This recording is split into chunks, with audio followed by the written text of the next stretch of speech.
Korean potato salad or Gamja salad. Fluffy, creamy, and utterly delicious. Different from the typical North American kind, it's packed full of veggies with a sweet, tangy vibe. I grew up eating this potato salad, and there's so many different iterations of it. The star ingredient is one large russet potato because a high starch content will yield the softest, fluffiest texture.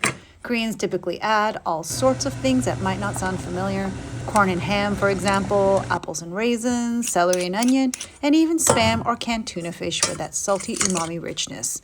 My version is pretty standard and contains salted cucumbers, grated carrot, hard-boiled eggs, and plenty of Kewpie mayo. It's just sweeter and eggier and richer than the normal kind. A little sugar and vinegar adds tangy sweetness, and don't forget to season with salt and pepper too. Use an ice cream scoop for that old-school cafeteria-style vibe. And this is optional. Garnish with another hard-boiled egg grated right on top for richness and flavor.